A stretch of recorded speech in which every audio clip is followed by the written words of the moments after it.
let's hit it.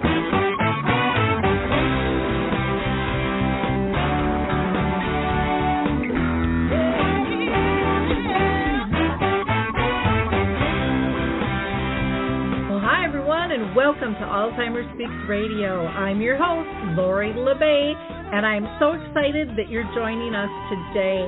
We are going to have a fascinating conversation as usual as we learn from people all around the world at all ages and stages of life.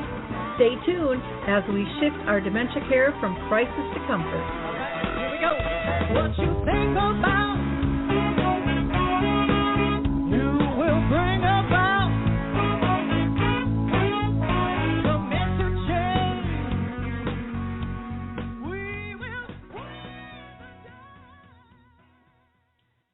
Well, hi, everyone, and welcome back to Alzheimer Speaks Radio. I'm your host, Lori La Bey, and I'm thrilled that you can join us today.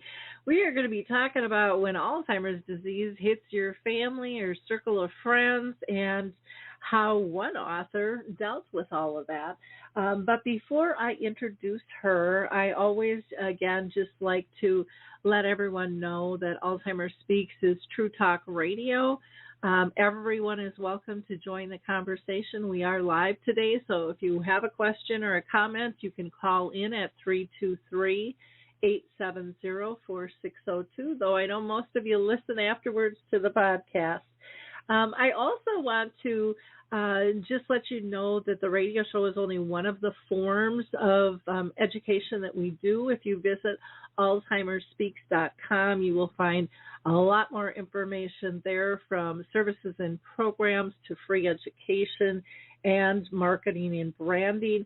And there on the tab, it's not quite finished yet, but I have just written a book. We're wrapping up here called Betty the Bald Chicken, and that is all about how we care. And so feel free to check that out. No, that page isn't quite flushed out yet, but it'll give you a little bit of an idea there. We are going to talk with Kirsten Levy, who wrote the book Alzheimer's Fantasy in the Key of G, and I'm thrilled that she's able to join me today. She has had a long career in research and administration at Boston University, where she managed research, brought funds to the university, published several academic publications, and she also has an MBA in healthcare management. And so these two pillars in her career, set in that whole medical environment which she worked, really helped her when it came to Alzheimer's disease knocking on her family's door. So welcome, Kirsten. How are you doing today? I'm very fine, thank you. Thank you for having me. Well, I'm excited to have this conversation. I always find it, interesting. And if you want to tell our audience a little bit about, how you've been personally touched by dementia in your own family or circle of friends, that just kind of helps set the stage a little bit for us. Sure. Well, I didn't really think I would get to this point, but it was, on another hand, it's kind of a natural. As I was caring for my own mother, whose decline in Alzheimer's was a sad thing to witness and be part of, I found the caregiving experience something very difficult, and I did not want Alzheimer's caregiving, the being in the hospital, the watching her decline, the food regimen, all of those caregiving parts of the puzzle. I didn't want Alzheimer's to engulf my mother. It was already engulfing her. I wanted to talk about her family story and her as an individual using Alzheimer's as the way in. So I'm kind of not coming at this memoir from the caregiving perspective, but more I'm using the setting of Alzheimer's as a way to go into her mind, sort of, kind of, if you get my meaning, go into her mind and speak for her so that she could speak through me. Mm-hmm. No, totally understand that. Now, I always like to ask too authors why they named the book the way the way you did, and how did you come across that, the Alzheimer's Fantasy in the Key of G? Well, I've been asked that question a lot, and I hope my answer suffices. It seems to be satisfactory. People are very puzzled, and then I explain. The going into my mother's mind and seeing where she went and could she take me with her, that was imagination. I'm in the hospital room with her. I'm trying to connect, and she was by then nonverbal. She could not talk and hadn't spoken much or introduced our family, my brothers and sisters. We hadn't really met much of her own family. There were tons of cousins around whom we did not know. So I was kind of at a disadvantage, but I could use my imagination and think of where she was in her disease and where she might be going. So that's a kind of a fantasy, and I thought that would be kind of neat in the title, an Alzheimer's fantasy. And then the Key of G part is a way to kind of introduce 4 family themes. Throughout the book, I talk a lot about, well, her family name, her maiden name, Griffin, long-standing Irish name, galaxy and gravity, 2 concepts. My mother loved to have her feet solidly on the ground, but my grandmother and my father, her husband, they kind of looked up into the stars, so gravity and galaxy. And then G clef, that's a music concept.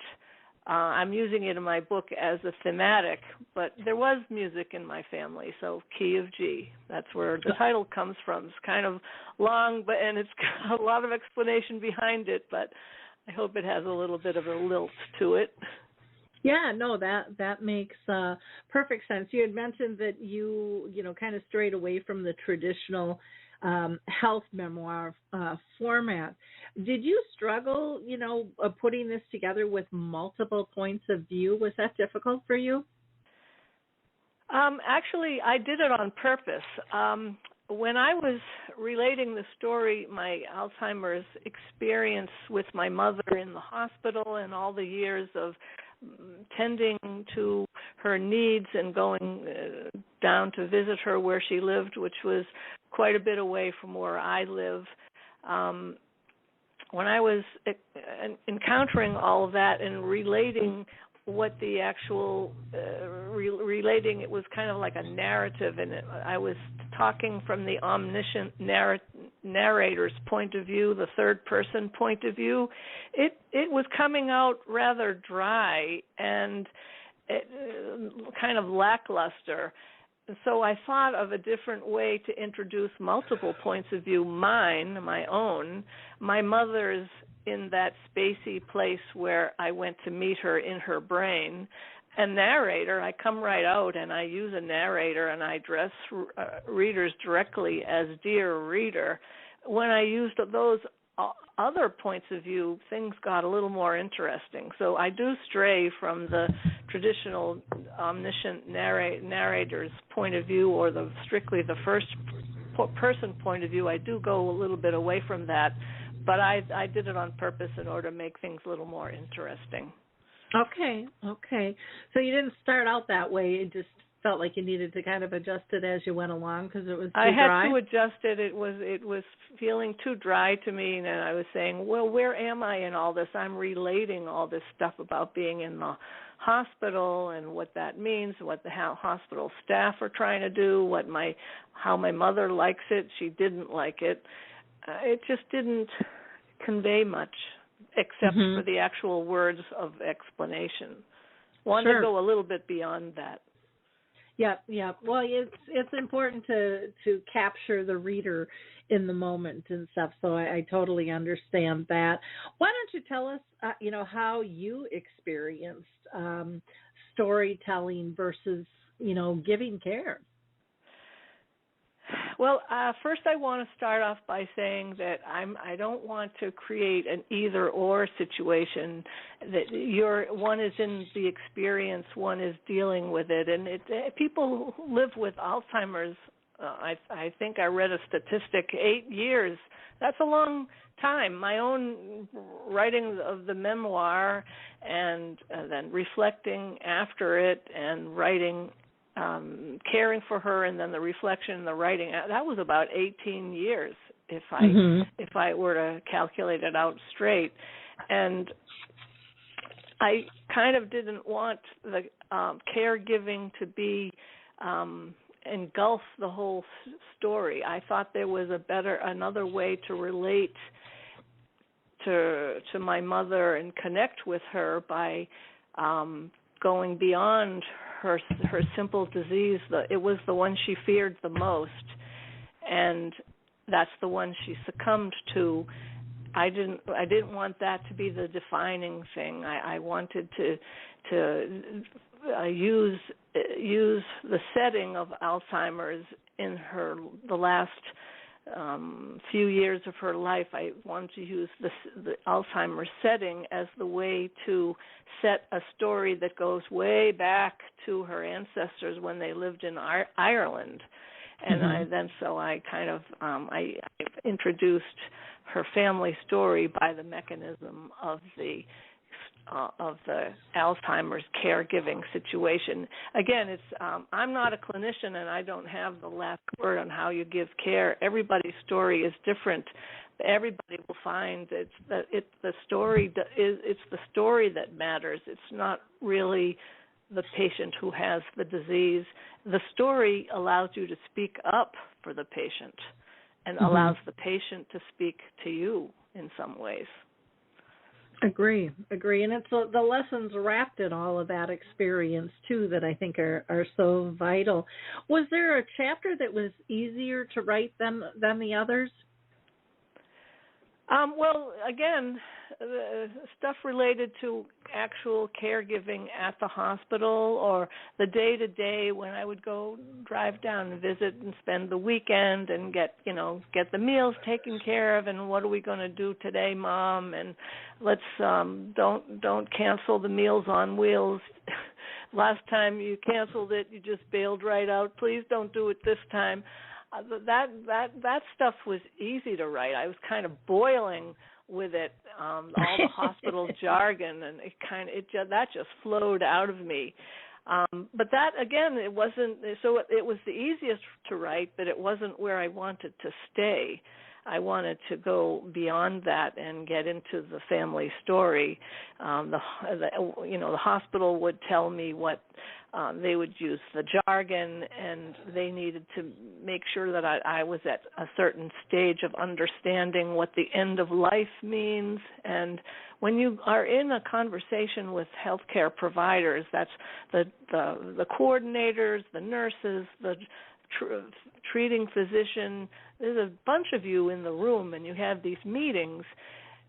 It's creepy when they explain what it's going to look like as your mother approaches the end of life, and what that really means. So that part was easy. That came right out, but I spent more time on the other things that I wanted to say, and each of those other things were difficult in their own way. I would have to edit them and structure them. Fortunately, memoir has a kind of a built-in chronology. If you can go from beginning to end, you lived it. You know what happened in the beginning, in the middle, and the end. So you kind of have that you can fall back on, but you can't really leave your story hanging on chronology. That can get a little boring. So I would try to change it up a little bit. I love historical detail. I did a lot of research, but I didn't want my book to turn into historical fiction. I didn't want to depart from the actual crux of the matter, which was my mother.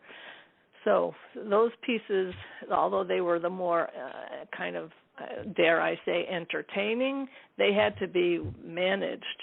And I also wanted to be fair but strong. Some people might say that I was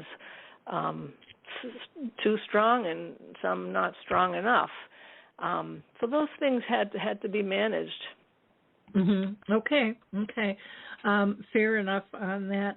As far as, the most challenging chapter, was there one that stuck out for you on that? The most challenging chapter.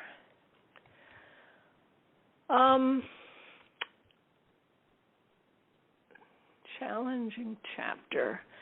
No, when the challenge was how to make it into a story that has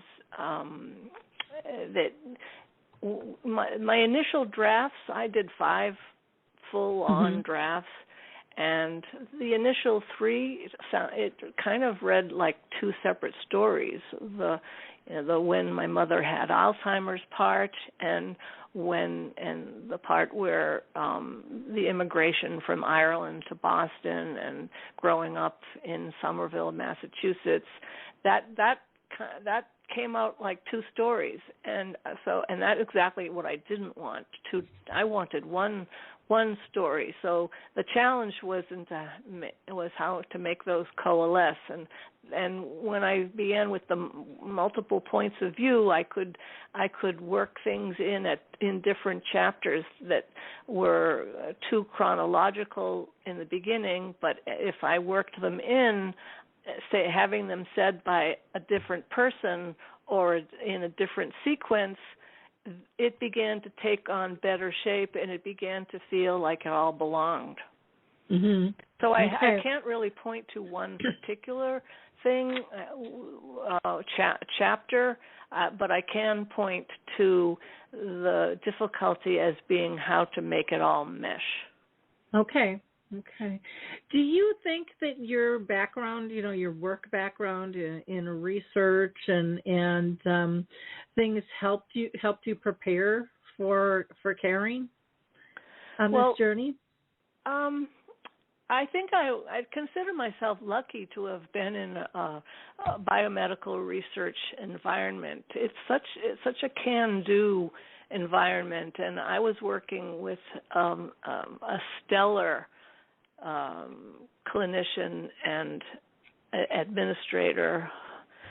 He was my very best boss anyone could ever be blessed with, and he kind of let me do my own thing. If I wanted to attend a seminar, they're open to everybody, but oftentimes, you think you can't go because your boss wants you present in the office answering the phone or doing this or that. He was fine with it as long as I got my work done. I even went back to school and part-time. He was okay with that too. So it was an open environment. I think that was the plus. It was researchers all around me were working on very big questions, not Alzheimer's per se, but they were working on other very big questions in heart disease, hypertension, and I am not a clinician, and I am not nor was not a researcher. I was an administrator in research, but I could really get a pretty good idea for how they go about it and what they do and how challenging it is, but how it's very worthwhile. And these are the very big questions we still have today. So totally conducive to making you think and how you might go about inspiring you to go about doing your own thing. Mm-hmm. I learned a lot, and it sat with me. Mm-hmm. Okay. one of the things I always wonder too when you write a book, because I mean it's just such a personal thing. But were there things that you didn't share that you wish you would have included in the book after you published it? Well, I felt that I was being at times. I consider my book frank and honest. And the story isn't necessarily pretty. So in that sense, I have related quite a few unpretty details. I didn't want to add on and add more unpretty details. And I probably should have put in some of the fun and more lighthearted moments. I did both. But I shied away from making certain events.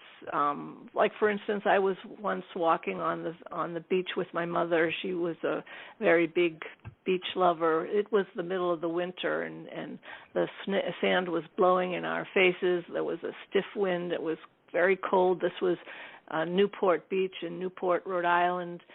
And she wanted to go out for a walk, so we went out for a walk. And she was wondering, she was feeling very just downcast about how all of us were getting along, my brothers and my sister and herself. My parents had divorced. Things didn't really work out. She was sad about what she saw, and I didn't know quite how to make her feel better about it. I didn't put that in the book. It was already going in a sad way, and I had no resolution for it, so I didn't add that. On the other hand, she was a very witty person, and I captured her wit. I'm pretty sure of that. I could have been a little bit more lighthearted. I could have added a few more of those types of things, but I didn't. Mm-hmm. It's pretty lengthy. It's over 400 pages, so I couldn't just keep going on and on and on. You have to know, at some point, you have to know where to call it quits, right? Yep, exactly. Well, it's writing a book is so much more work than I think most people have a clue of what goes into it, and how does it flow, all of those types of things. I recently was asked. Pardon me. Oh, sorry. Go ahead. Oh no, that's fine. Go ahead. I was at a book signing recently, and I was asked that very same question. I mean, point blank, how much time did this take? And I had to answer that that first part where I was in the hospital, chapter 1 in particular, I don't know, about 80 pages, came out in no time at all. I mean, it had some variations, some rewriting, but it was essentially the same. That took no time. Then I put the whole thing to bed for several years because she was starting to decline more and more, and that was occupying my attention. I wasn't writing till the time of her decease. And then in 2011, when she died, till 2020, when I had my fifth or sixth draft, I was going not full bore, but I spent the last 3 years, let's say, writing every day, 5 days a week, 5 or 6, 4 or 6 hours a day. Mhm. Yep, that's a lot. That's a lot of time. That's a lot of time. Yep. You can't do it any other way, though. You have to just apply to the seat and just look at your computer screen or your pad of paper or whatever mechanism it is you use to write with. You just have to sit down and do it. Mm-hmm. The ideas will come if you give them time. But if you're spending all your time thinking about it, washing dishes, and taking care of the household and not actually writing, you'll have fantastic ideas, but you won't have put them on paper. It's just putting them on paper, figuratively or literally. That's the job. Yep, exactly. What was your hope when you wrote the book for others to find,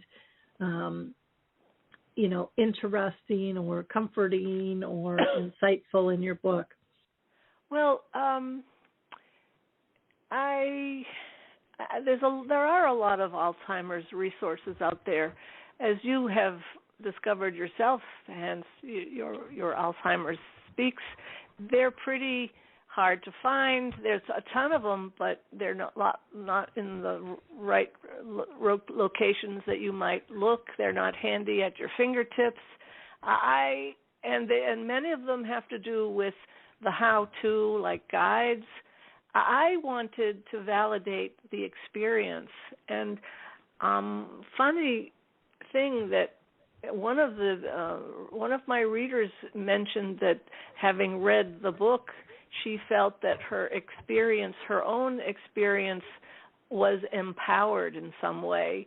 And I thought that was a very nice compliment, because what I was trying to aim for is for it to be seen as a way to tell your experience and to give yourself permission to tell it whatever way you feel it. And having done that, your story matters. And if you think it doesn't matter now, it's going to matter a ton more later. This is a way to bring that to fruition. A new way maybe to think about how your experience actually went down. And although the bad and sad parts of it are still the story, and that needs to be shared. So I figured that if I could share it, then others might think that they could share it too. Yep, which I think is really important. I think one of the biggest benefits of writing a book is helping people not feel so alone. In the experience, it's just it's one of the most. You can really feel alone. It's for sure. You can feel completely adrift. Like, how am I going to manage this? On the other hand, all this I'm saying, it's not to say it might not be your cup of tea. I mean, my cousin did the genealogical family research on which this is based, and she can't even read the book. She's going through a similar situation with her parents, my uncle and my aunt-in-law. So she's not able to encounter it at the moment. And my own sister, my ally, she can't touch it. So it's just, you do have to give it time, and it might not be something that's ever going to be something you would find useful. Yep. Yeah. Well, and did you find for yourself that it was healing to write? I hear that from so many people, that for them, they said, if no one even picks up my book, for me it was a healing process in the journey. Well, I did have that thought. I said, my goal is to just get a publisher who wants to publish it. And then the goal became an actual contract for publication. Then the goal became one book appearing in print, and then a book tour of one, and then a book signing of one. The goal became very elastic. You do feel validated for sure when you see the finished product.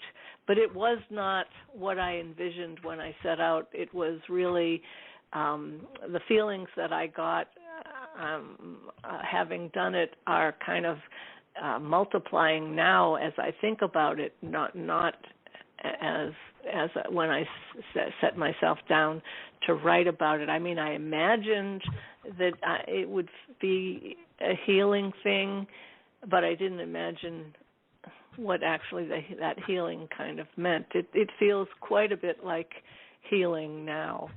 Mhm. Okay. It does. Okay. Well, that's good. Are you working on anything else that you want to share with our audience?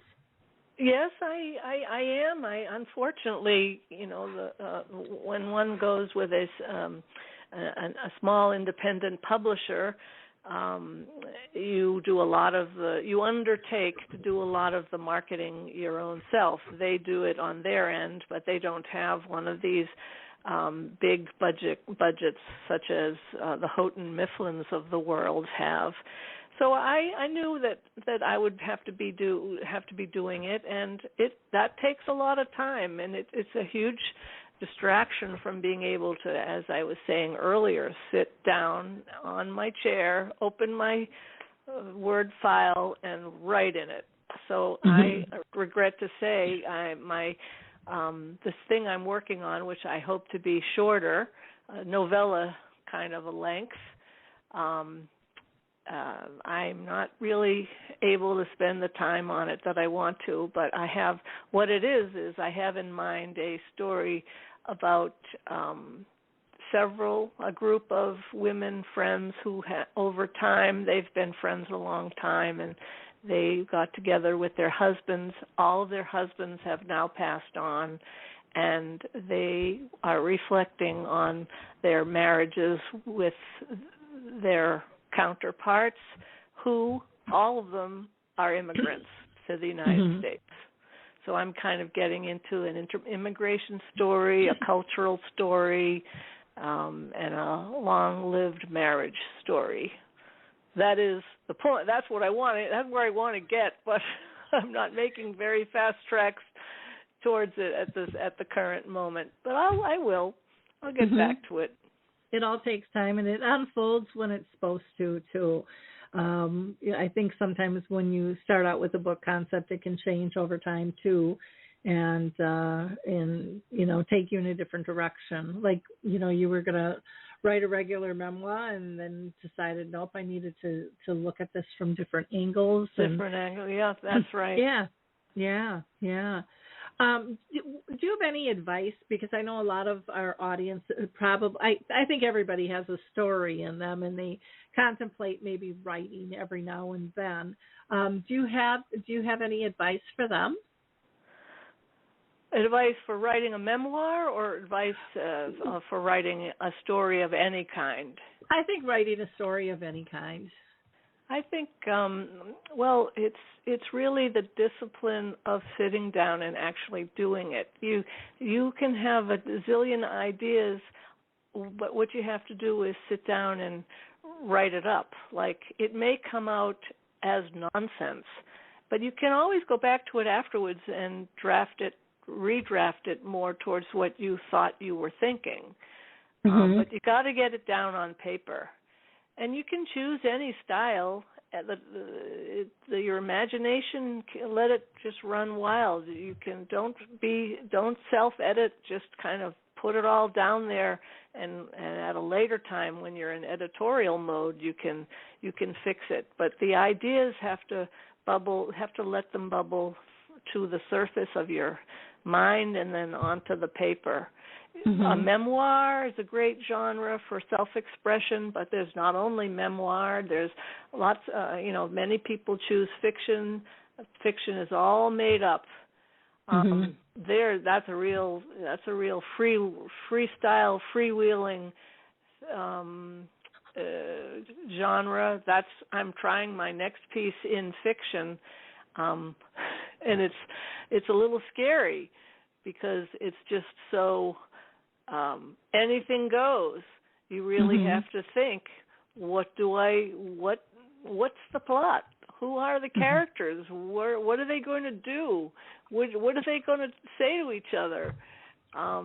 So if you sit around watching television or washing the dishes, thinking about all this stuff, that's the time when you should be sitting down actually writing about it. Mhm. You're expressing yourself, and there's no you've got issues that you might not even know about. You might not even think that you have the courage or the insight to write about them. But that's you don't care about that. You can fix that at a later time. Just get it out there. Mhm. Good advice. Good advice. And I think it really is important to jot things down. When you were kind of outlining your book, did you think of titles and things in terms of where you were going to put stuff in, or did you just start writing and then try to organize it after the fact? I organized after the fact. I gave each section a kind of a subhead title, and strangely enough, all of my subhead titles remained intact.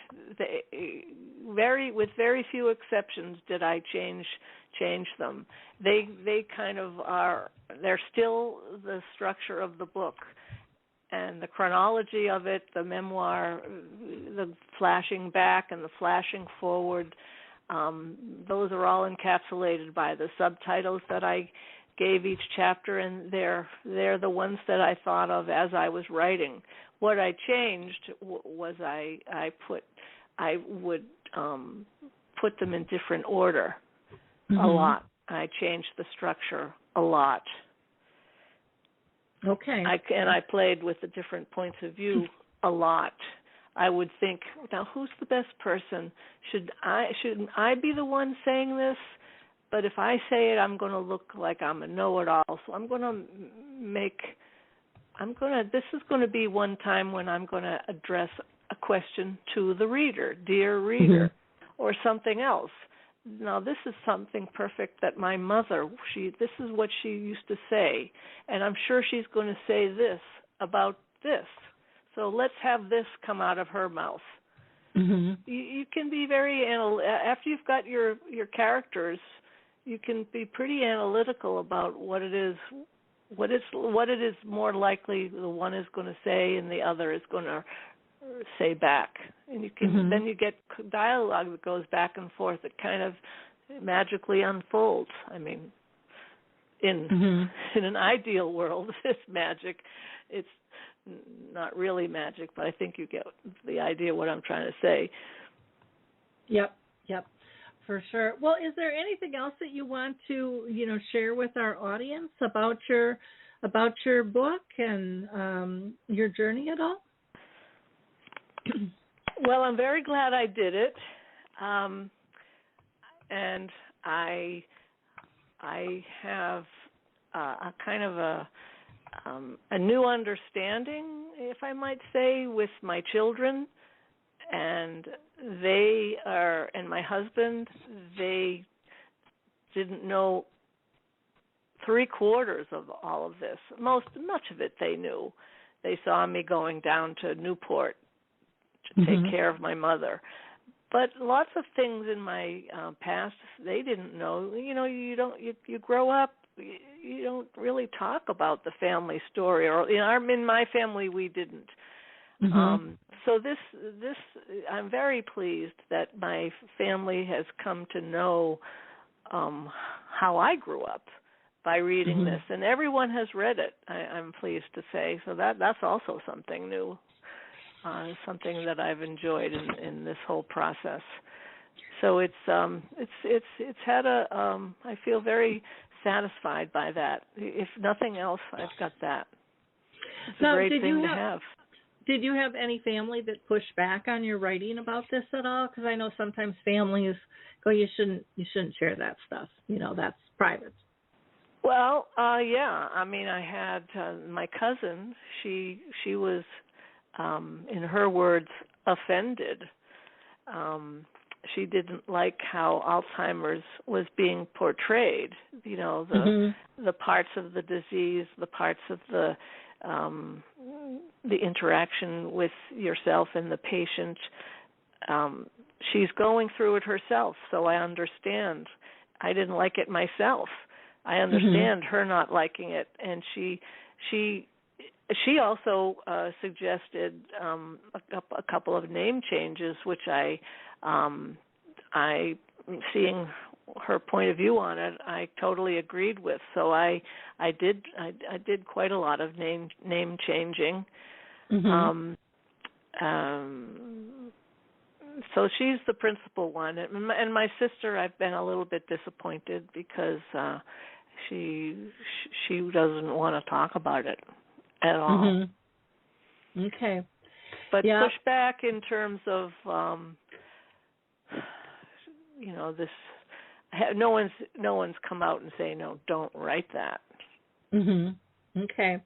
Yeah, because I know sometimes that does happen with families, and but yet it's your story. It might be your story and their story together, but your perception. I just find that these stories are so helpful to so many people on so many levels to, again, just not feel alone out there with, on their journey. And to me, I think there's great comfort that people find in that perspective. I feel, in terms of my siblings, I do feel that I'm alone in the sense that I have my own take on this, and you have your take, and you can write a book also. Go right ahead. All power to you. You'll feel better for it. And our points of view are not identical, and that's okay. Yep. Yeah, I'm with you on that one. And you can't please everybody, and family dynamics have their own turn. And depending on how somebody experienced the disease, if they were even part of the journey, I hear a lot of people go, well, you can't write about that, and people will say, you weren't even around. You don't even know. But so it is a very interesting take. Well, Kirsten, I really appreciate you spending time with us today. People can go to her website, My Irish Family History and Memoir. And you can just go to www.KLEVasInVictorYWriter.com. She is also on LinkedIn, so you can go to Kirsten Levy and look her up. She also has a Facebook page, which is klevy.writer, and she's also on Instagram, KLevy_writer as well. So lots of different ways to be able to find her and find her book. I really appreciate you spending time with us today. And it's my taking pleasure. The time. I love this idea of asking authors directly how they see the writing of their books. I know you're not the only one, but this is the first time anyone's asked me, so I'm very, very pleased about it, and thank you very much. Well, good. I'm like I said, I love hearing people's stories on this. And again, you can look our book up, Alzheimer's Fantasy in the Key of G. Thank you so much, everyone. We are going to hear from the Adaptive Equipment and Caregiving Corner, and then we're all going to get on with our day. Thanks, everybody. Bye now. I love the footbar walker, and let me tell you why. It is the option for my toolbox that I've been waiting for. Let's be honest. There are some clients who, despite our best rehab efforts, just aren't able to return to performing a sit-to-stand transfer on their own. Now I can offer my caregivers an easier, safer option that doesn't involve hoisting their loved one up from a sitting position. I don't recommend this walker for all of my clients, but I do recommend this walker for those caregivers looking for an easier, safer option with transfers. I would also encourage other therapists to add this walker to their toolbox. It's kind of like having my own mobile parallel bars for the client to pull up on. Whether it's a family caregiver at home helping a loved one with Parkinson's or dementia, CNAs in a long-term care facility assisting their patients, or therapists adapting to client and caregiver-specific needs, we now have a very safe and effective option to offer in the footbar walker. Check this product out at thefootbarwalker.com. That's it for today from Adaptive Equipment and Caregiving Corner. Have a great day, and don't forget, if you can't do it, adapt it. Hi, everyone. This is Meredith from the Senior Fitness with Meredith podcast, where I discuss all things for seniors, from fitness, your health and wellness journeys, how to be all over strong and beyond. I also have my mini podcast called Motivation with Meredith. It's a great, quick motivational pick-me-up for your days. Join me, listen now, search for Senior Fitness with Meredith on your favorite podcast platform.